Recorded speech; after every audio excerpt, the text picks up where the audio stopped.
Welcome to Club Book with Qian Julie Wang.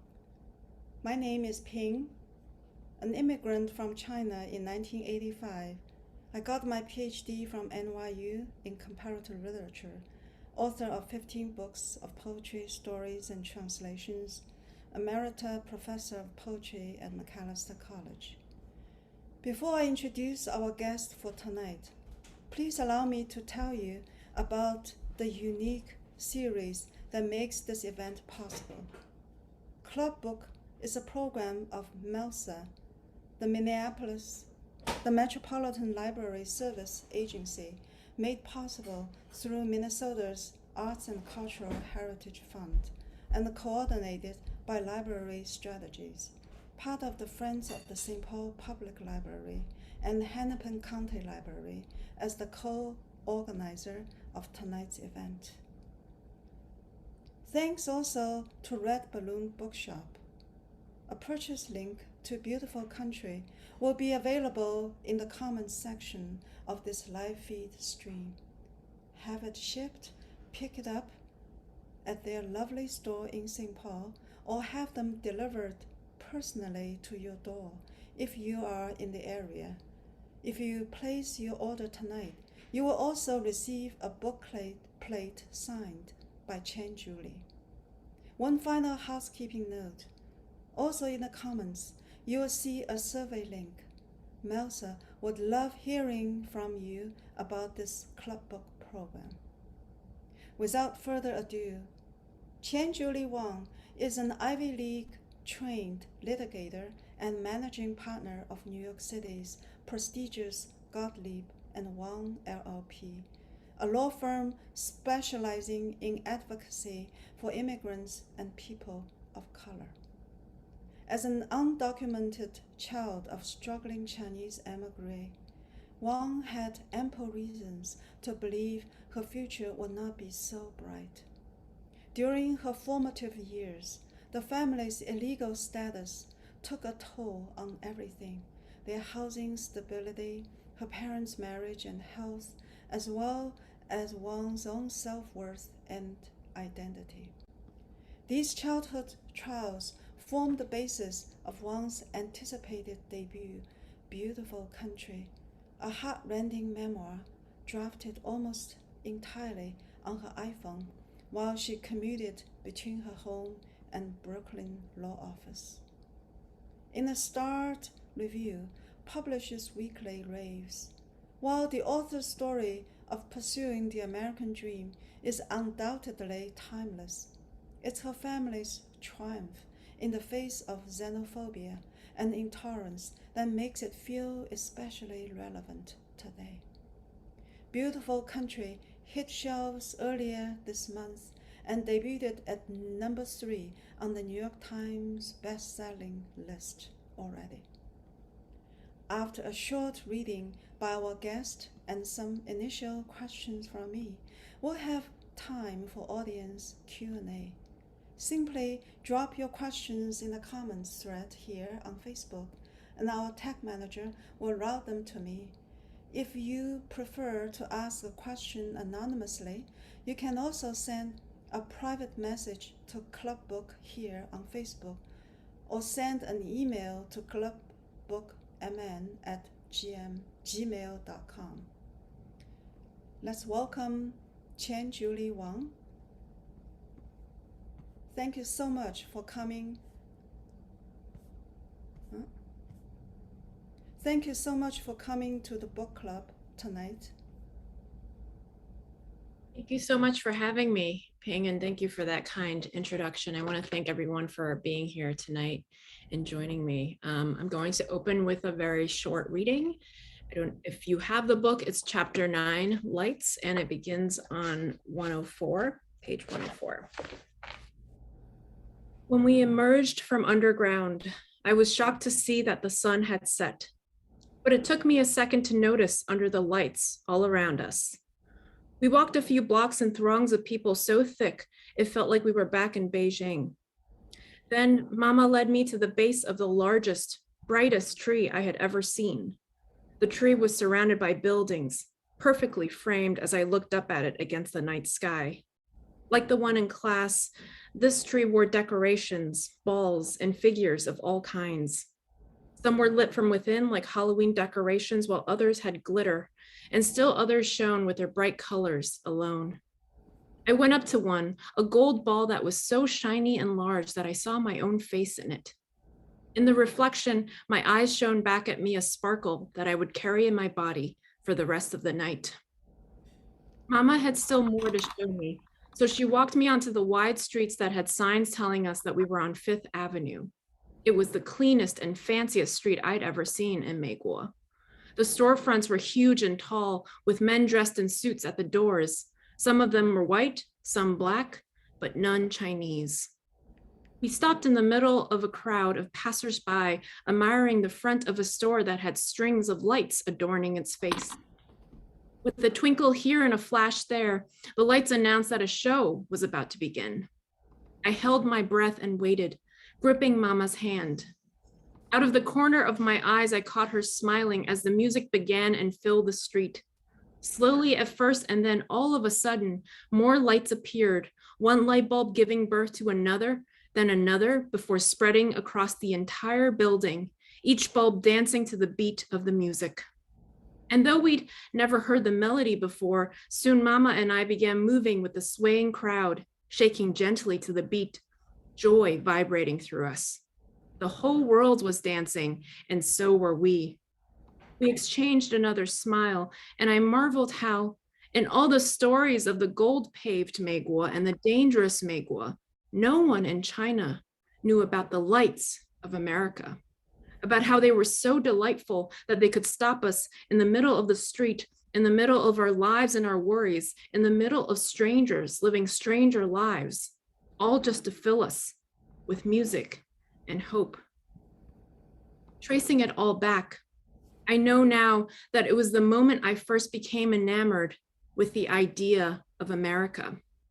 It was the first time I saw the beauty and glamour of the country, and really of New York City, though at that point the two were one and the same to me. The lights and the joy among the crowd that night showed me all that the city was and had to offer, a completely different face of America than the one we had come to know.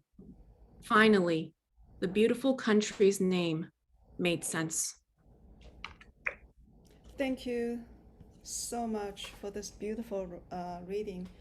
I just almost sat through the entire book and just gripping. I was just it's breathtaking. Thank you so much for having the courage and the strength to write this book.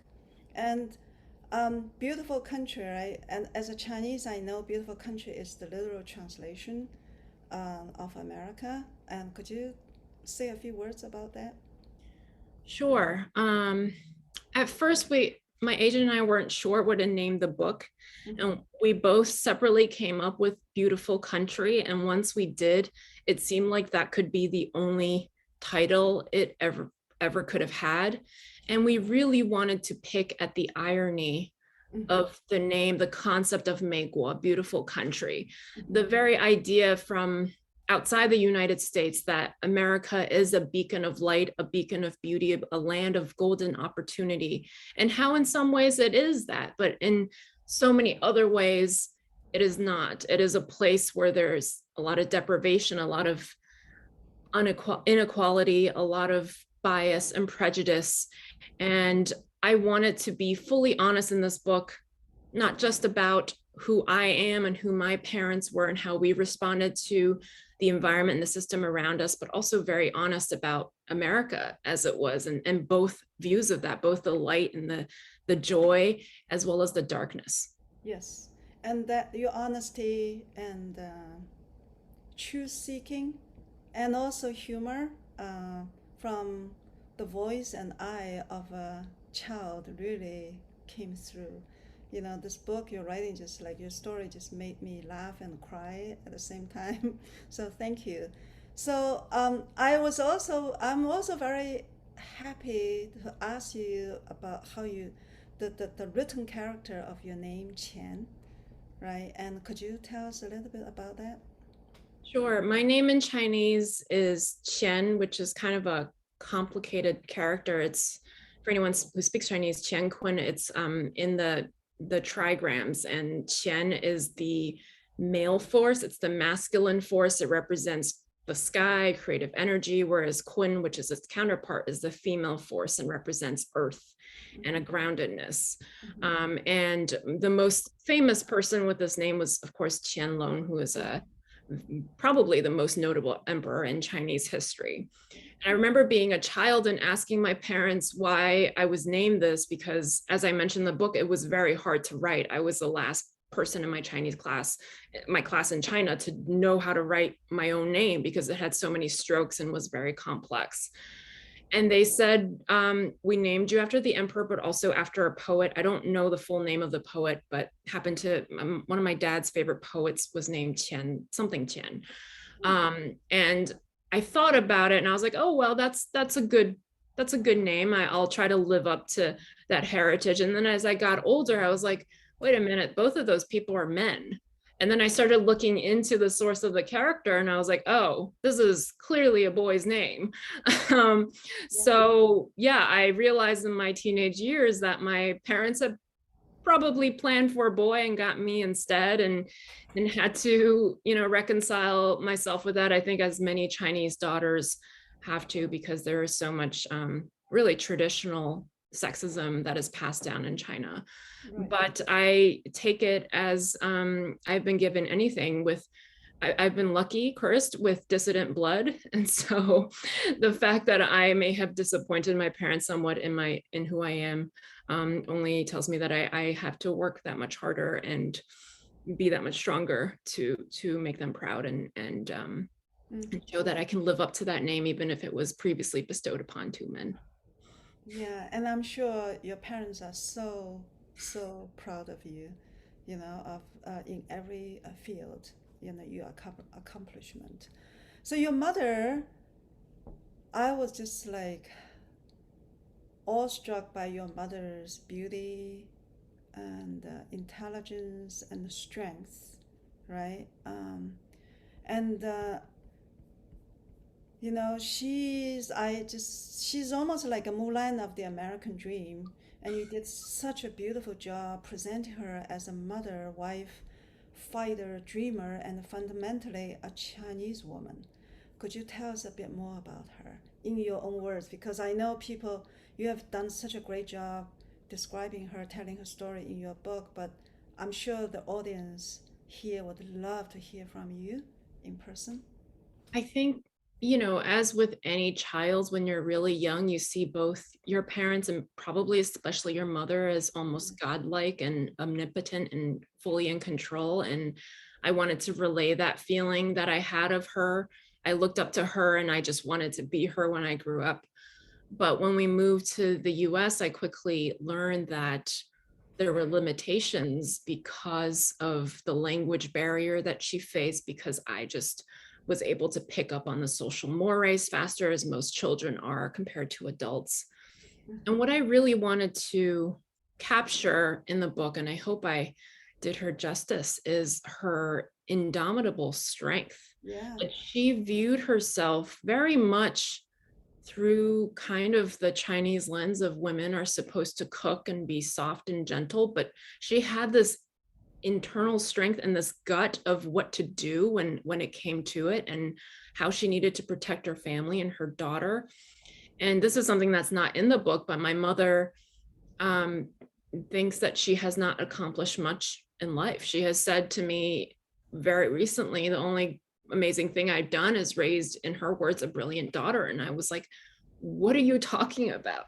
Everything I have is from you. I am directly, everything I've learned, you gave me so early in life.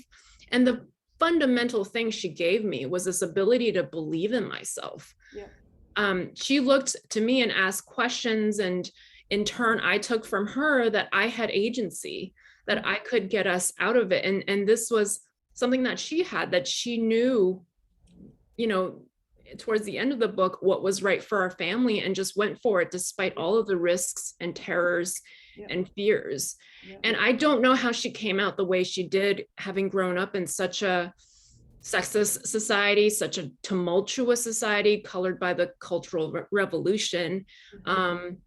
And from early in life, she took care of her brothers, her little brothers, and she's been a natural caretaker, I think, for as long as she can remember. And that's just who she is. So I always say this, but I wish for every child a wise and strong mother, because I had one, and it was the deepest blessing and greatest privilege I could ever ask for. Your gratitude and your love for her totally comes through.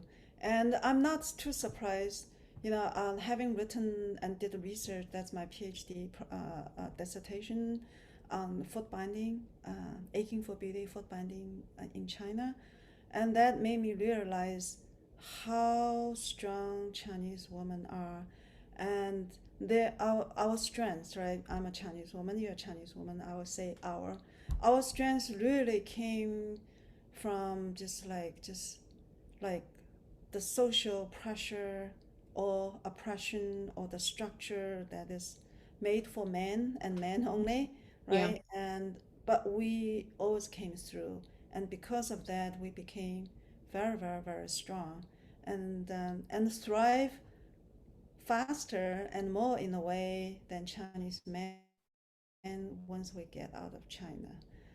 That's Yeah. my And one thing observation.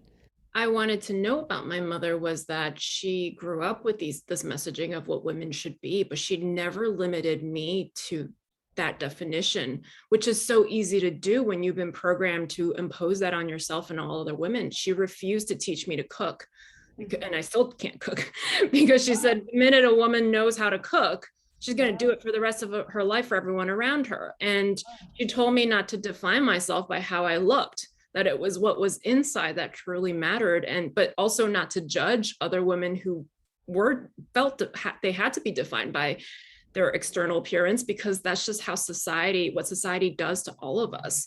So that kind of compassion and wisdom, I don't know where it came from, but like you said, it's generational strength that's passed down in our blood, and I'm just lucky to be Yeah, her daughter. yeah, and your writing is just so striking, and I'm what really takes my breath away, the book, the powerful opening, all right, and especially the ending, right, and I just feel your inner soul just comes out like a torch, right, and I would love to have you read some if we have time.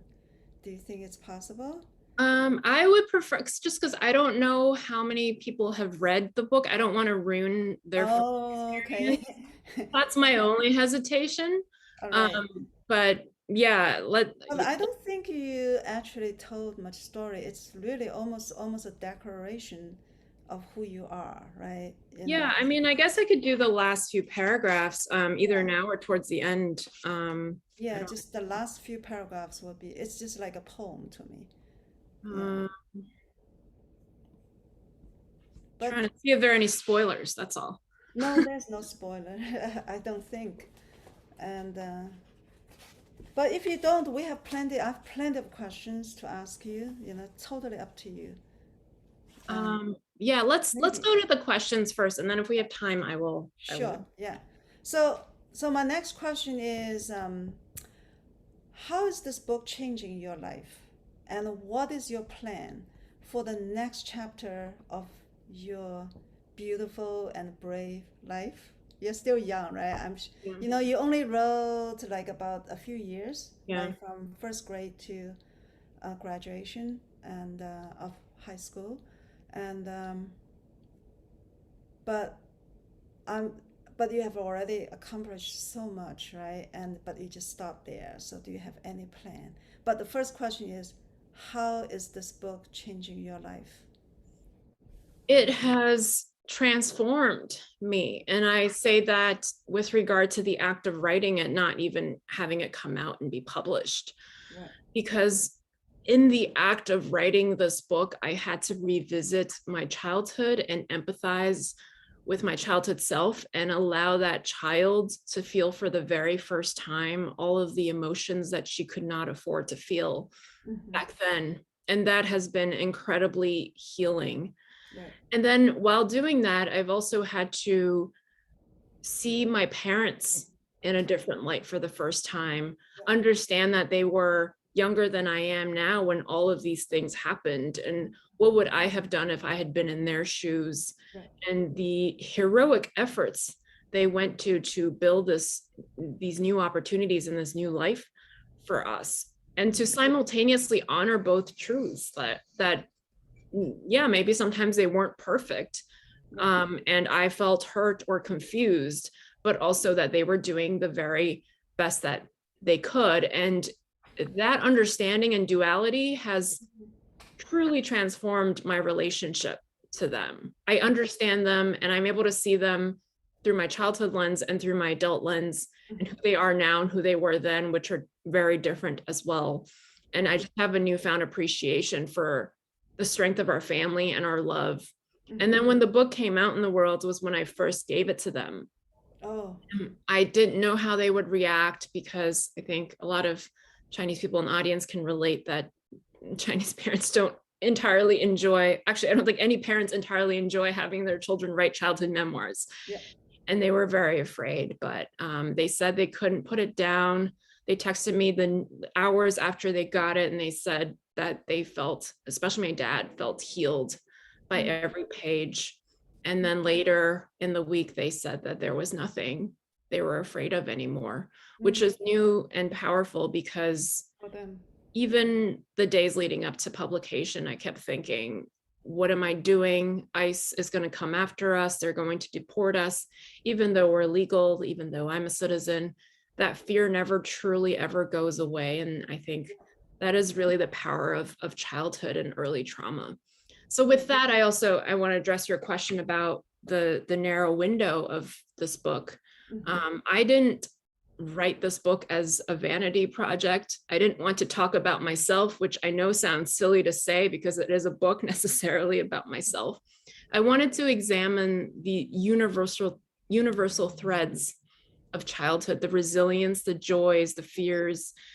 At some point, no matter where we were all navigating the world at 3-4 feet tall, not understanding what was going on and meeting new things and being bossed around by adults while trying to figure out who we were. And I really wanted to look at those years from the only child I had access to, myself, and understand that thread of humanity. And I also wanted to honor the immigrant experience and really address the heroic and dignified bravery it takes to completely uproot your life and your family and move to an entirely different continent where you don't know anybody. So I wanted to focus on that. So I very much do not see Beautiful Country as a book about me, but about the human condition and the strength of family. Thank you so much for writing this book. And actually this leads to my next question, right? And what is your hope for immigrants, refugees, and asylum seekers in America and outside America, and those still on the road? And what can America do as a country of immigration to accept them? What can Americans do? We're all children of immigrants, to shine some light on their treacherous past, right? And now your career is dedicated to helping immigrants, right? So could you talk a little bit about that? The headlines, especially recently, have been really heartbreaking. It's really sad for me to see how little has changed over the course of my time in America. I think we would all do well to remember what America bills itself as on the international stage, which is that refuge for the lonely and the poor and the oppressed. We, as you say, Ping, can all trace our roots to immigrants. And yet, so often in this country, immigration and immigrants become reduced to simple two-dimensional headlines, political talking points with no sense of the humanity behind it and no understanding of what our government has done to create the conditions from which these immigrants are seeking refuge. I think very much like the belief that billionaires cannot become billionaires without necessarily buying into some of the evils of our capitalist society. America could not have become what it is today without inflicting some of that exploitation and poverty that other countries are seeing. So I think one, it is our human and moral imperative to take as many refugees and asylees as we can. Secondly, it is our duty, given what our government has done on the international stage, and especially with regard to Afghanistan. And three, it is what America is founded on. So we got to walk our walk. If we want to call ourselves the land of the free and the home of the brave, then why are we not taking the very brave people coming to our shores? Yeah, thank you. Yeah, and thank you for walking the walk now yourself, helping the new immigrants. And I know I was a paralegal for immigration when I was living in New York, and I know how hard this kind of work is, how heartbreaking sometimes. So thank you. And so I have some readers' questions, and I don't know if I can get it from the chat room. So, okay, but I have some old ones. I see one just showed up. Can you see it? Yeah, hold on. Let me put on my old glasses. So is it true that you wrote this book on the subway? Can you share a bit more about your writing process and how you have juggled all your commitments? It is indeed true. So back then I was at a bigger firm representing corporations and wealthy individuals. I was still figuring out what I wanted to do with my life. And I was working probably 80 hours a week and commuting from my apartment in Brooklyn to Manhattan. I really wanted to write this book. I felt like I had a duty to write this book. And not because I can speak on behalf of all immigrants or undocumented immigrants. I wanted to shed light on the humanity behind immigration through my very specific and individual story, and destigmatize the status of being undocumented. So I felt this burden and like I wasn't doing enough. And every day I would come home at 2 a.m. and try to write in front of my computer after sitting in front of my computer at the office all day. And it just wouldn't work because I was too exhausted. And then one day I was waiting for the subway, and the subway was taking very long, as some New Yorkers can relate to. And I realized that I have these dead pockets of time in my daily commute when I couldn't be on the phone with clients, when I couldn't really be emailing because the reception was limited. And I said, what if I just limit my writing time to this hour in the morning and this hour at night? So I started writing on my phone. And then I noticed too that the writing came out more easily because I felt like I was just writing notes down to myself instead of formally writing a book. And I think that was part of the block, is just whenever I thought about anyone reading it, how I would feel about these very raw secrets that I had kept for so long being available for public consumption, and how my parents would feel. So I told myself, just write on your phone. They're notes. Nobody's going to read them. You're probably never going to finish a book this way, because who writes a book this way? And the other thing I noticed was when I got off the subway, I was able to focus on my work and not feel guilty all the time. So they were dedicated pockets of time that were for the book. And then the rest of the day was for my legal work. And there were still times, there was like a year where I just didn't write at all because I was so tired and not getting enough sleep. But I got to a point in September 2019 when I said, I have been working on this book for 2-3 years now. I still haven't finished it, and I feel incredibly guilty. So I gave myself a 2-month deadline to still write it in this way, but write as fast as possible and not use the delete button. And by December 30th, I had finished the whole book. Wow. And this book truly, honestly started on a notes document where I had a bullet list of memories I had. So it would be Maryland, Tamagotchi, third grade, just discrete memories to make sure I hadn't forgotten anything. And then every day at the beginning of my commute, I would open up that document and say, okay, this one speaks to me, or I would finish what I had started. the day before, and those really became chapter titles in the finished book here. But I still can't believe that this book exists, that I had finished. I wrote 300 pages on my phone, but whatever you need to do to trick yourself to start writing, I've learned is what you got to do. That is really amazing. Actually, that's exact. If I would be still teaching, I would give the same assignment, the method of writing to my students. And actually, I did give them assignments like write only before you go, you fall asleep or upon. Just write when you wake up, and also or when after you get drunk, because all kids like to drink, right? And also after they are extremely tired from exercise or practice. A lot of my students were athletes. Actually, that our logic prohibition is become very loose.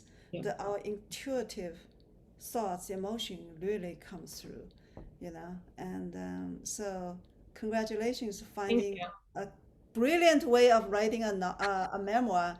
Is this are you going to write the second book using the same method? Yeah, so right now I'm probably going to write a second memoir down the line. Right now I'm working on a novel, which is easier because it's less like heartbreaking and it's a little bit more fun. But I still find that I write faster on the phone. And you're right, Ping, it's that my critical self-editor seems to be more asleep when I'm kind of on the road or on my phone. She doesn't think that I'm actually writing anything that anyone will be reading, and that's what you need. And late at night is also a time that I found really productive. Yeah, so you basically live four lives, right? And you wrote it almost in dreams, which actually our dream world, is more powerful in many ways, and you learned intuitively latch on that dream world to create your true life, your true story. No, our intuitive selves have more wisdom than we give them credit for. That's right. Yeah. So actually, I have another question on Facebook. And can you speak more on the power of libraries and books and how they have shaped your life? I love that question. So when I got to America in 1994, I was 7 years old, and the only English word I knew was apple. Even though my dad was an English literature professor in China, he left when I was 5, and my mom didn't want to teach me the wrong accent or way of pronouncing. And she didn't know that much anyway. So I knew nothing. And I was thrown into a school where most Chinese people spoke Cantonese. I was lucky in that there were other Chinese people around me. So at least I looked like them, but no one could really communicate with me. And I quickly learned that the fastest and easiest way to dodge suspicion, particularly with regard to authority about my immigration status, was to learn to speak English fluently and like a native speaker. Then I could claim, like my father always warned me, claim that you were born here and then they won't ask any questions. So I knew that literacy was my way out. And how I embraced that was through my public library in Chatham Square, which is the East Broadway branch in Chinatown, New York City. I remember going in there and just marveling that there were so many books accessible for free. I don't know if I had been to a library in China. I don't think I had. I don't know what libraries are like in China. I only went to bookstores, but the fact that I could be in there and take any book and read it, or I could just stay there and read it, just opened up this whole new world for me. I was this child who had been used to being around her grandparents and her aunts and uncles, and they were all of a sudden gone. And so it felt like my life was very empty and lonely. But here comes this haven of books with characters in them, like Clifford the Big Red Dog and Amelia Bedelia and the entire cast of the Babysitters Club. So I just threw myself into it. I grabbed onto every book that came my way and worked my way through words, especially first with the kind of books that have buttons on them. So you press it and it pronounces the word for you. Those were really helpful. But it was in that universe that I built my first American home. And I also got a lot of insight into what it was like to be, the normal American kid, because back then in the 90s, there weren't a lot of books about people who looked like me or people who lived the lives that my parents and I lived. But it felt nice to have that escape into normalcy, into this world where people babysat and did homework and all lived in quarters of each other and didn't have to worry about deportation. Right. So to this day, I think libraries are too underestimated for the importance they bring to communities, especially communities and children who don't have access to resources. As soon as I was able at 16, I worked at a library. Repairing books was my favorite thing, but also organizing books. That was my thing, even when I didn't work at a library. I would just go and organize the books and get in trouble. Right. But I am just so grateful to librarians for everything they do for the community, for supporting authors and readers, and most of all, for giving children like me the access and home we so sorely needed. Yes, and your reading level definitely shines through your writing. And I remember very clearly when I wrote my first story in Beijing University. I never started writing whatever. It's just an assignment, and I wrote the story of chicken and duck. And my American professor, Mrs. Stoffer, she said, "You must have done a lot of reading, don't you? Didn't you?" And I nodded, right? Yeah. And my way of reading is actually, I grew up during the Cultural Revolution in China, and when I was second grade, all the books were burned and library was sealed and classroom was just no school, right? No, nothing. And my dream was to go to college, at a very young age, and I would break into sealed libraries to read books. And I was beaten a lot for doing that and reading banned books. But when my American professor told me that you must have read a lot of books, and it just like all the pain, Yeah. right? And just like, this is my reward.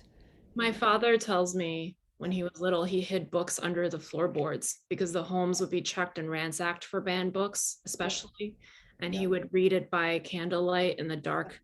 Yeah. And that was when he first dreamed of a place where you could be more vocal about what you believed and what you saw in your country. Yeah, and I hope like books will last forever. And thank you so much for all the libraries, especially hosting this event and invite you here.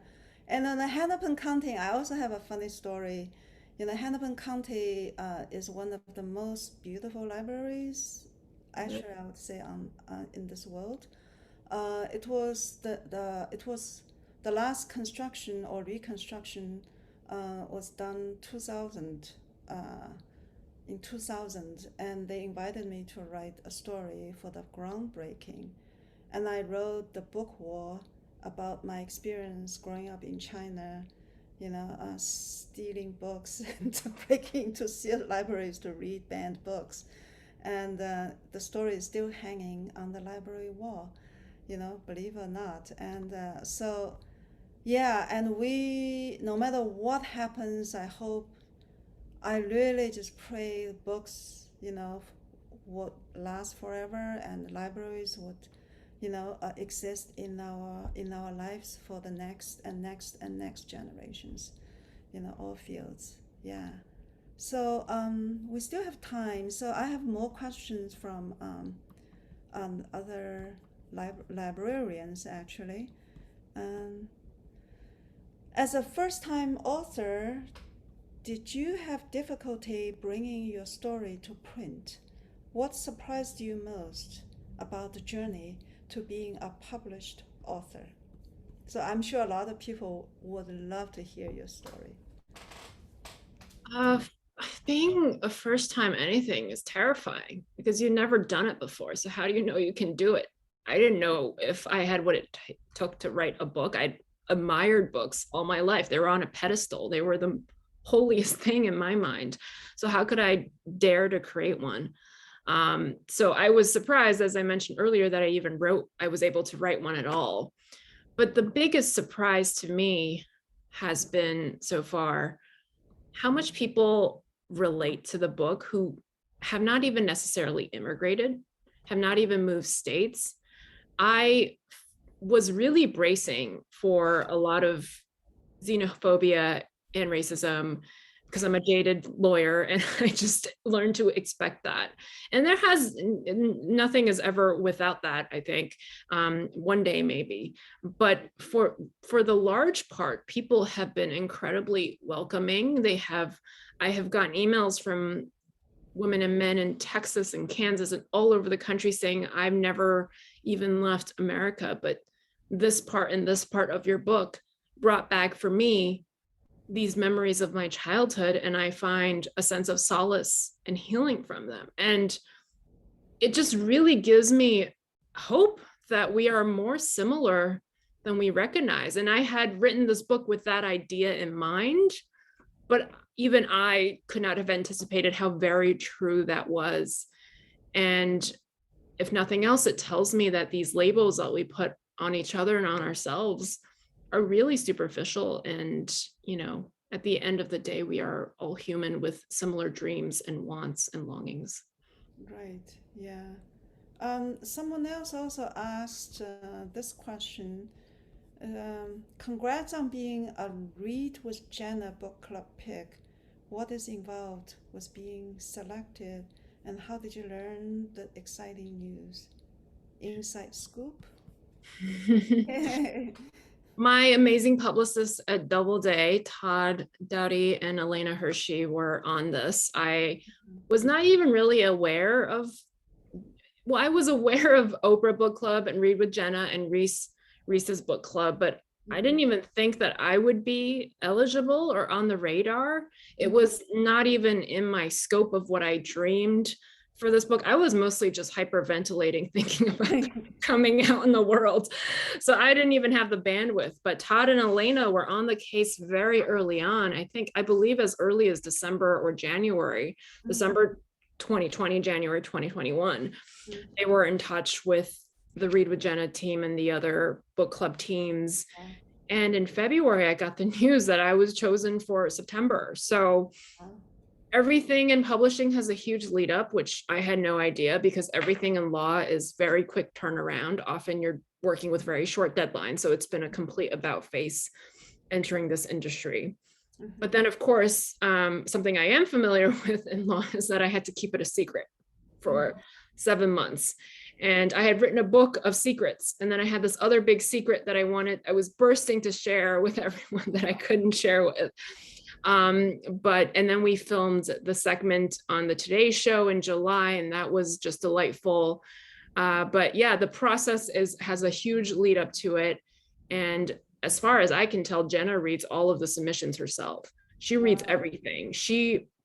When she showed up to our segment, she had the very first galley of my book ever printed, and had been dog-eared. It looked like it had been read 100 times. She said, I just read it again. It was my 3rd time. And she had a whole legal pad full of notes and questions. So I always thought Jenna had great taste, and I promise I would say this even if she didn't choose my book, but she really inspired me with how thoroughly she thinks about her platform and how she can help new authors and important issues discussed in a different way. And so I've just been remarkably lucky in this whole process. Well, it's about time. Your name is fully coming true, Qian, the force of the sky, right? Yeah. So, yeah, in representative of Chinese women and also immigrants, and as American citizen now. So, have you ever written in Chinese? I unfortunately lost the ability to write. I mean, I can write my name and it looks like a 5-year-old is writing it, just because I don't use it that much. I tried to reclaim it in college. I minored in Chinese and try to write more characters in those classes, but I never use it. So it's very hard for me. And one day I would love, maybe with my future children, to take classes in which we can all learn to write well. But I speak like a native speaker. So when I'm in China, people think I have lived there my whole life, but then they'll use a slang or an idiom, and I won't know what it is. And I'll just look at them blankly. And so they'll think I'm kind of slow, but I'm like, oh, I actually didn't grow up here, so I have no idea what you're talking about. So it's a real disconnect where I'm able to speak and trick people into thinking that I'm Chinese. But then if you look at my writing, you're like, oh, this person cannot. Can you read in Not Chinese? really. More than I can write, but not really. And I can do pinyin very well. So texting is easier for me because I can put in the pinyin and recognize the characters from memory. But if you told me to write out the characters, it would be a very different It will story. be, yeah, yeah, Yeah. yeah. Chinese character is a hands-on, Yeah. and but it's a marvelous language that is so good for the brain networking, Yeah. wiring, and I hope your children will learn Chinese. Oh, I'll make sure of it. Yeah, I'll be that yeah, annoying mother making them go to Chinese yeah, school. yeah. So, do we have more questions from? There's one more that just came in. Okay, hold on. A new question from Facebook. What can we do to send a message to the publishing industry that we want more underrepresented stories? I think as librarians, I think you probably have connections within the industry, and I'm just guessing because I don't know, but I would hope that the industry is listening to you most of all in terms of what books that you see as needed in your communities, and whoever your sales reps are, contacts are, if you could just share with them what you're seeing in your patrons and the people who are coming in and what they look like and what they're dealing with in everyday life, I think that would go a long ways towards ensuring that publishing brings more of marginalized stories to light. But on the other end, you are directly responsible for my book because I learned the power of storytelling and narrative in the library. It was the safety net for me. And I knew that if I could learn to tell my story in a way that could empower me and empower others, then I could maybe change the narrative that this nation has on people like us. It's really the stories we tell ourselves about ourselves that matters. And just know that every day you are out there in the community talking to children, talking to teenagers, talking to young adults, even grown-up adults, new immigrants, and sharing with them words of empowerment, either through a book or just by your presence and warmth and your suggestions. It's making more difference than you can ever fathom. So I just want to thank you all for everything you do on a daily basis, because you are already making this shift happen. Thank you. And there's another question. So they want to know, they're curious about how your books are stacked behind you and how you organize them and what books you want to recommend to us. I wish that these were better organized. So what you don't see are the books under the couch and the books all along this wall. I live in New York City and Brooklyn, so we don't have much space. And my husband and I both have a lot of books. In the perfect world, I would have a full wall of books organized by color. I know that's controversial. It goes against the Dewey Decimal System, but I just think aesthetically, they just look better. And also I remember covers way better than, or alphabetically, it's too much work. But this row here is all book of the month and like new releases that I couldn't wait for. Usually I wait for paperback, or back then when I was struggling for money, I did. So for instance, All the Light We Cannot See and Goldfinch, all of the really big release hardcovers. And then over there, all the classics. At the very top of this stack, there's a tin box you'll see at the top. That is a collection of first edition Babysitters Club books with the original covers that my best friend from law school tracked down for me on the internet for my birthday. And I still read them. They still bring me the sense of safety and home. And I suspect it will never change. Right. But new books I recommend. I think the most powerful or eye-opening book I've read this year has been Detransition Baby by Tori Peters. It was nominated for the Women's Prize. It's about an individual who transitions to being a woman, then detransitions to being a man, and then has a baby with someone, and then tries to raise it with his ex-girlfriend. And it just really opened my eyes to the privilege that I have being cisgender and not having to think about what I present as and what my gender is. And I, of course, think about it in other realms in terms of cultural cultural names and race. But this was kind of one blind spot in my experience that I didn't have insight to. And I think Tori Peters really brilliantly depicts what it's like. And I felt these visceral emotions of what these characters were going through. Right. Well, I have millions of more questions to ask you, but unfortunately, we still have 6 minutes. Hey, do you think you can read that ending, just one paragraph? Yeah, let Maybe me. to get people more excited. Even you, I know everyone is really excited, but that's just like so passionate, you know. Just one paragraph. If you don't want spoilers, turn off your stream now. No, I don't think that has Yeah, no, there's not a lot. But if you're someone, I always read the last page of a book first before I start it, but I'm kind of weird that way, and I know some people do that. I'm the same. Yeah, yeah, but some people can't do that. So if Right. you don't want to hear it, you can come back and revisit this video when you're done. Okay. It comes to me clearest in the first seconds of every morning. Upon opening my eyes, I forget who I am and how I've come to chase this life.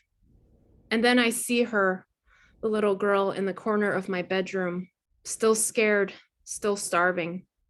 I look past her and out the window, with my mind roaming beyond the Hudson River and into Jersey City, through the door of the condominium unit where Mama and Baba now live, apparently free and safe, but really behind bars wrought from trauma. And then I slide forward in time and see myself many decades older, hair gray and skin loose, behind those same bars myself, the little girl still cowering next to me. I repeat the judge's words.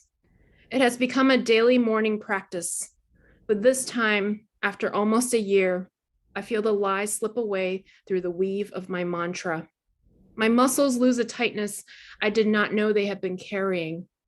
And against the backdrop of my truths, I am at long last free to admit, I am tired. I am so very tired of running and hiding, but I have done it for so long. I don't know how to stop. I don't know how to do anything else. It is all I am, defining myself against illegality while stitching it into my veins. The judge's words are my blanket nest, and in its snug embrace, I rediscover a safety I knew once, long, long ago. I turn back to the window and see for the first time the little girl cast a glow against the light of the waking sun. And then I try something new. I look that wise little girl in the eyes and reach my hand out for hers. Thank you. This is just so beautiful and powerful. And I can see why you feel free after writing this book and why your parents feel free after reading this book. And this is story has to be told, right? And so thank you, and thank you so much for coming, taking your time to come to us. I know your life is just completely busy, in two worlds, your law practice and your new life as an author and a bestseller. So we wish you best luck, Qian Julie, and for congratulations first of all, and the best luck for your next chapter, many chapters of your new life, and really have fun. I know from reading your book, it's just so full of delight, the pockets of delight and joy and humor. I think that's also what kept you alive and thriving, and I'm sure it will continue doing so. And I just want to thank you, Ping, for your thoughtful questions and engagement. It's been truly a delight to meet you. I read your book of poetry that you generously shared with me, and I think what you write about is so deep and true and has so much in common with what I write about. So I hope that we collaborate somehow down the line. And I want to Yeah, thank everybody, librarians, readers, everyone. As a lifelong reader, I know what it means for someone to choose to spend time with a book. And I just want to thank you all for choosing to spend your precious time, if only a little bit, with mine. Thank you. And in the end, in the end, it's our story that makes history that will last in the end. So thank you for sharing it with us. My pleasure. And I will say goodbye to Qian Julie, and I would like to conclude this event. That's all we have time for this evening. Thanks again, Qian Julie, for telling us your story, which is exactly what makes America a beautiful country, 美国. I hope every American has a chance to read this book because it is also our story. This has been a virtual presentation of Club Book, a long-running literary series of MELSA, made possible by the Arts and Cultural Heritage Fund. Special thanks again to Hennepin County Library for the part they played in bringing Qian Julie to us. Before you log off, look for the Club Book survey link, which is in the comments and will be projected in place of my video momentarily. Last, consider joining Club Book on Tuesday, September 28th, for a talk with best-selling novelist Rita Woods. Woods' stirring debut, Remembrance, straddles the line between historical and speculation fiction and has drawn her favorable comparisons to mainstays like Toni Morrison and Octavia Butler. This one will be co-hosted by St. Paul Public Library, and as always, it's free. They will be right here on Facebook Live. Have a great night, everyone. May your dreams are filled with peace and hope. Thank you.